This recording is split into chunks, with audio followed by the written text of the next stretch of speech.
You know, there's some really, really good drills. Like I really like this one with the bucket and the alignment stick set up to where it's going to help me shallow my downswing. I think it's very effective. But there's also some really, really bad drills out there that, in my opinion, are kind of a waste of time, and I don't think they're going to give you much, if any, benefit. So right after this, let's cover a few of those drills that you might want to skip. Stay tuned.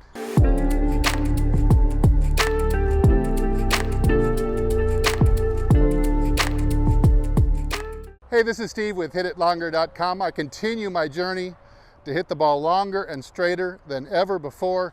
I can hit it like I used to when I was young.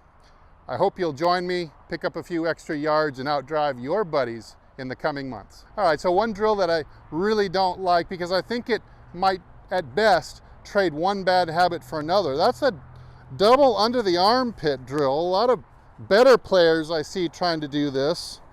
And to me, it's an unbelievably bad drill. I think the whole point of it is to make you feel like your arms are staying connected to your chest.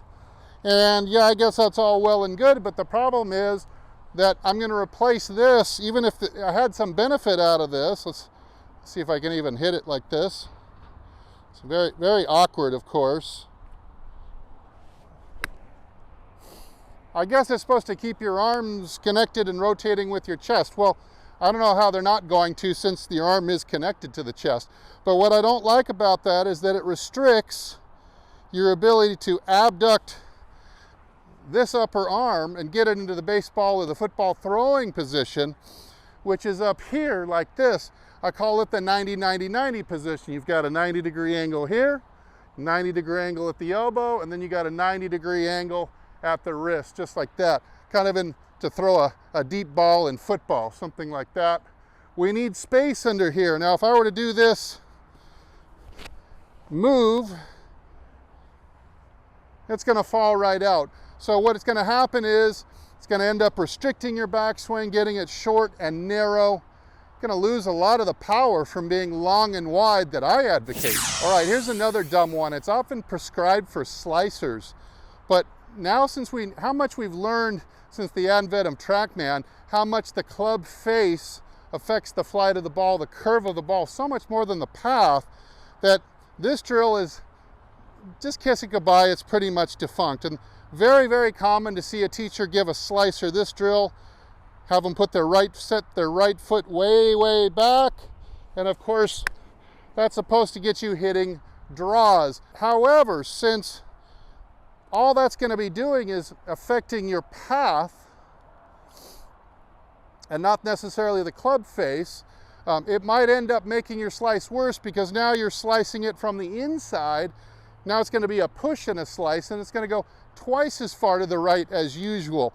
The other thing I don't like about the super closed stance exercise is that it really encourages the slicer to come even roundhouse further over the top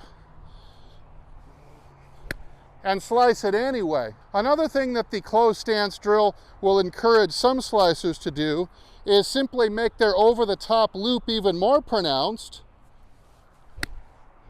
and they'll end up coming over the top badly and hitting a slice anyway. Show you from this angle. Here's the closed stance idea, which is supposed to help me swing in to out, which is great if that would work. But see, I can still roundhouse over the top and come out to in. And that's what our brain tells us to do. If we're slicers, that's what our brain tells us to do when we're in this stance, is to overcome it by swinging even more over the top. All right, so instead of the closed stance drill to help you with the slice, let's fix the club face instead of trying to fix the path, because the path on a 7-iron is only about 25, even 20% of the overall influence on how the ball's going to fly. The rest is going to be club face. So let's get the face fixed to fix your slice. Instead of the closed stance drill, I highly recommend you swap that out for what I call the wrap the pole drill, which just looks like this. Get the club wrapping 180 degrees around the pole without allowing your upper arm or elbow to touch the pole. That'll get you releasing the club, squaring up the face, getting the ball hopefully to hook a little bit.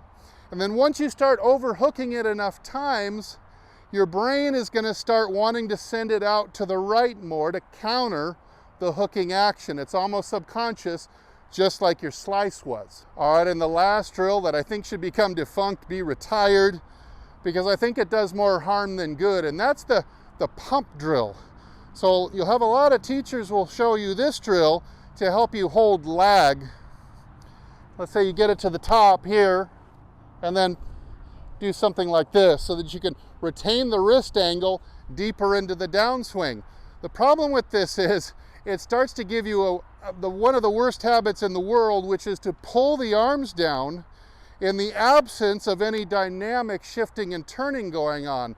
The swing I advocate is the opposite of this.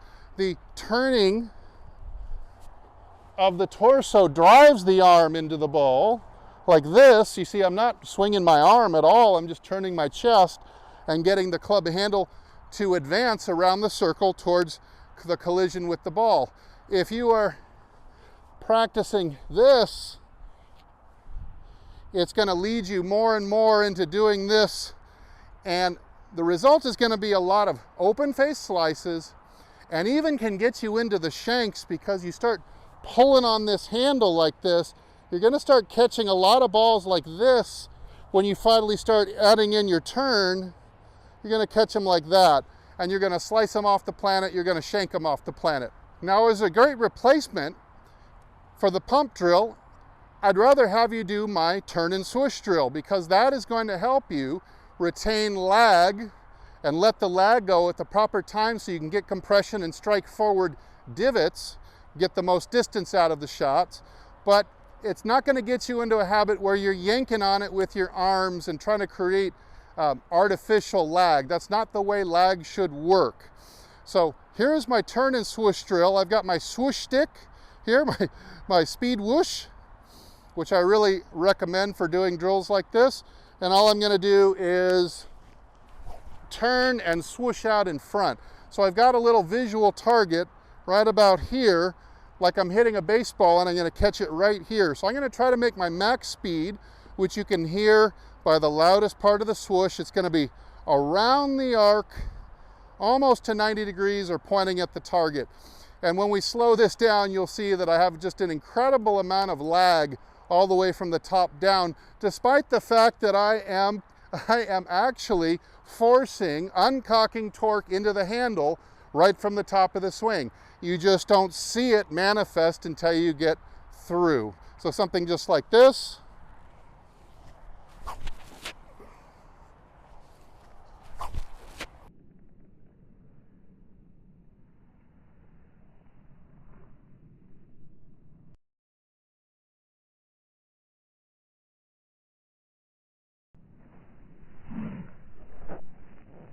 And you can see in slow-mo that I've got a ridiculous amount of lag there. And all I'm doing is I'm trying to throw the club more out in front. All right, so there you have it. There's three awful, in my opinion, awful drills that I think you should skip and replace them with a drill that I think is more effective for your game. Hey, I'm gonna go back to it again, but thanks so much for watching. I'm Steve.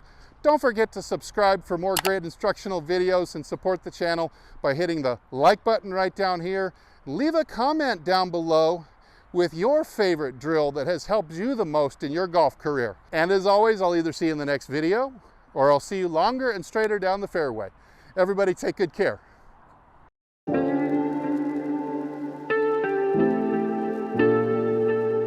Oh.